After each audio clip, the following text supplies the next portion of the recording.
So hi everyone, I'm Daniel. I'm an engineer at Interlay. We're building trustless Bitcoin bridges. The talk today is about radically open Bitcoin DeFi, which is basically taking our bridge to the next step and adding DeFi on top of it. So I'd like to start by reminding everyone that Bitcoin has 300 million users, by far the biggest user base of all cryptocurrencies. It's going faster than the internet. And so what Bitcoin has is mass adoption by far. But then when you look at other chains, they have innovation, right? They have DeFi, they have NFTs, all of these things. And I think what everyone here today is here to discuss is how do you bridge this gap? And that's what we've been focusing on for the last 3 years. How to get kind of the best of both worlds. Interlay first started out by building a bridge, trusted bridge, from Bitcoin to other chains. The first chain we're live on is Polkadot, and we have this wrapped representation of Bitcoin. Before I explain to you how our bridge works, I'll just give you some background on general bridges. So in the best case, if you have two blockchains and you want to move assets between one another, you ideally want to be able to verify the state of blockchain A on blockchain B. So for instance, Ethereum should be able to verify that the transaction has been made on Bitcoin, and the other way around, Bitcoin should be able to verify that Ethereum made the transaction. But I think everyone, and I linked a paper from 2014 that goes into more detail. I think everyone knows that the reality is that Bitcoin's scripting language is very limited. You're not able to verify the state of other blockchains on it.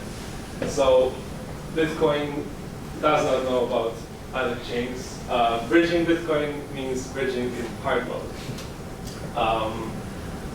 With the goal of locking and unlocking your Bitcoins based on events that happen on other chains, you have this very strong constraint that someone or something needs to handle the locking and unlocking of Bitcoin manually. So let me walk you through how we designed our bridge. We borrowed the Bitcoin ethos that anyone, so it should be radically open, right? If anyone should be able to become an intermediary. But then if you think about that, okay, does that mean I'm just sending my Bitcoins to random people on the internet? It doesn't seem to make much sense, right? So what we did was to add game theory on top with punishment and incentives. And basically, if one of the intermediaries misbehaves, we slash their collateral. That means they need to lock collateral, and that's a big ask. But also, because they are intermediaries and they help support the bridge, they receive incentives. Right. And vaults are what we call these intermediaries. They're the guardians of Bitcoin. And these are the responsibilities. So from the game theoretic side is the punishment. Kind of, they need to make sure they do this so they don't get punished. It's a multi-collateral system. They can lock from a variety of currencies. So USDT, DOT, which is the native coin of Polkadot, and some others. They need to keep the Bitcoin safe, which means protecting the private keys. And then when a user asks to redeem their Bitcoin from the vault account, you need to send it to them in good time.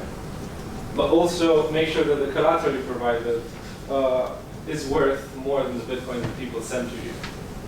Otherwise, so if you don't send Bitcoin in time to users and you don't maintain the peg, you're going to get liquidated. And in terms of the incentive of the game theory, ignore these numbers, they weren't supposed to be here. So the purple, it's kind of a basket of currencies that vault operators earn. The main one at the moment is Inter or native token. It's just because we want to bootstrap this network. It's been live for a year, but we're still giving out subsidy rewards.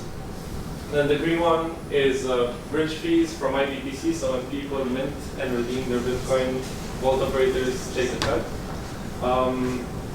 And in orange, one of the reasons I'm giving this talk is that we're launching a Bitcoin hub.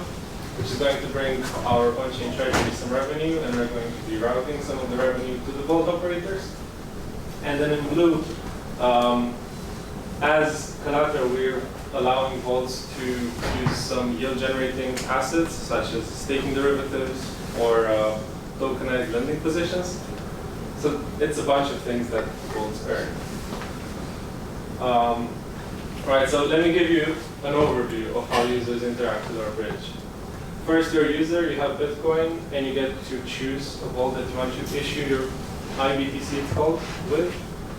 You can also run your own vault if you don't trust others with your coins, but you have to provide collateral. And so once you send your Bitcoin to them, you get back InterBTC or IBTC, this one-to-one representation. Then you can use it in DeFi, and when you're done with it, you can redeem it from any of the vaults in the system. Otherwise, if they don't send it back to you, you're going to get your Bitcoin's worth in collateral at the premium. And so why is our bridge secure? Well, main reasons is that anyone can become a vault as long as they provide collateral. Our governance, so we have our own blockchain. It's decentralized, secured by insurance, as I said, which is multi-currency. And if users cannot redeem their BTC, they're reimbursed in collateral, so they can exchange that at any time to buy back their Bitcoins. Interlay has been founded by 2 PhDs from Imperial College, and our product is based on their peer-reviewed research. And we've been audited by industry leaders. So just today we finished our 6th audit with SR Labs. And there's lots of security benefits. We like to think we're one of the safest bridges in terms of financial security.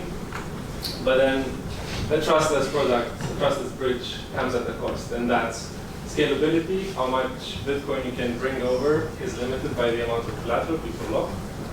And also it's not very capital efficient because the vaults could be doing something else with the collateral that they provide to secure Bitcoins.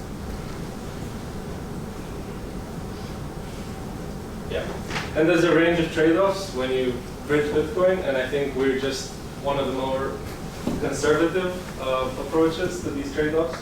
But I guess as you've seen in the RSK presentation, you can use a different design, like a federated design, and that gives you more flexibility, more scalability. Cool, and this is what we're bringing today. So what I've been telling you about so far is it's been live for a year now, and it's been secure. Today, we're presenting a one-stop shop for Bitcoin DeFi, which is going to actually be live tomorrow. Based on this Bitcoin bridge layer, we're adding the decentralized exchange and the lending protocol. Main reasons behind that is that we want to allow vaults to boost their yields by lending out their collateral, so it becomes a bit more capital efficient. And yeah, it's also a lot about the UX. So we want simple interfaces to do simple strategies, paying fees in any tokens based on the decentralized exchange. So although our blockchain has its native currency, once you have IBTC, you should be able to pay with that. That's going to be live tomorrow, but then what are we going to develop next, right? We think a killer feature that has been untapped so far is self-custody saving accounts in Bitcoin. With the Bitcoin DeFi Hub, we're targeting about 5 million DeFi users with the link provided here. But we think if we really want to revolutionize the space, we should be targeting all of the Bitcoin holders. And to that end, we're going to start working on a product that gives you Bitcoin yield without Bitcoin ever leaving your wallet. And that will require no collateral, minimal collateral from the vaults. How are we going to do that? It's basically layer 2 style commit chains. So basically you only need to provide collateral when you make a commitment, when you lock your coins. And say you lock them for 2 years. After the commitment is made, you no longer need to provide collateral. That requires some custom DeFi integrations to be able to properly liquidate when the lock expires. But still, products expected next year, and we already have published a preprint with the technical fundamentals in that link.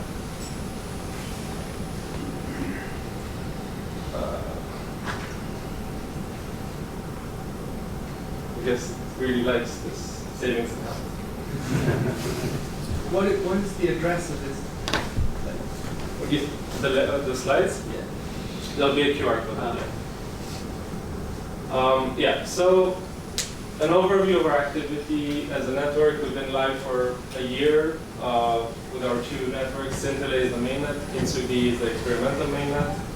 We're part of the Polkadot ecosystem, and that brings us lots of use cases and smart contracts in Solidity and Rust.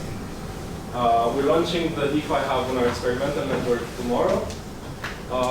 In about 2 months' time, we want to launch properly on the mainnet. By the end of the year, we'll have bridges to Ethereum and Cosmos. And next year, we've got self-custody savings accounts coming up. Cool. And just some numbers for you. I think the main one is just, so far, so relatively small compared to other bridges, 575 Bitcoin moved so far. But yeah, I guess with this DeFi Hub launch, we expect more traffic. Yeah, and for the launch tomorrow, there's some links here if you want to register your interest for the waitlist, and there will also be a live demo. Like, we'll show you how to use the DeFi Hub, different strategies you can use, and so on.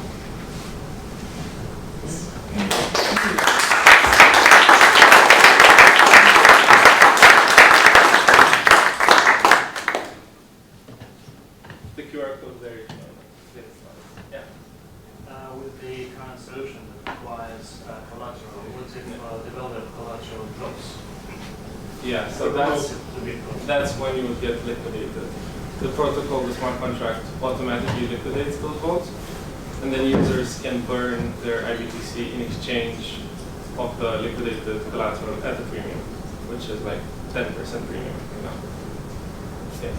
Is it using multi-party computation of the node? No, it doesn't. It's just smart contract, and it's secured financially by this over-collateralization. Yeah. Is there a fixed level for the liquidation, so when the value drops, is it fixed, or is that subject to kind of rules and maintained?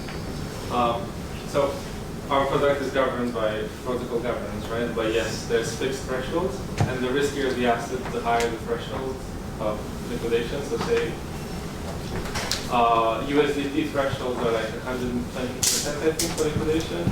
But for DOT, the native currency of Polkadot is like 150, maybe higher. So yeah, so it depends on that. Yes. So where do you get the price feeds to determine what? Well, we need oracles. Yeah, we have. How do you solve that problem? We aggregate prices over time. So for one, we use multiple providers, but also even if there was a very sharp kind of drop or something in the market, that wouldn't instantly liquidate vaults, because we get the new value into the system every 20 minutes, but even that's aggregated. But like, so I didn't work on that thing, but there's some aggregation going on, such that there's no sudden spike, right?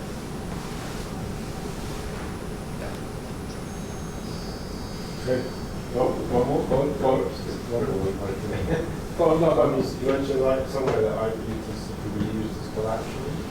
Yeah. Is there any examples of that, or is it just like theoretically it could be used as collateral? So we're launching this DeFi Hub tomorrow, right? And the main products on it will be the lending protocol and the DEX.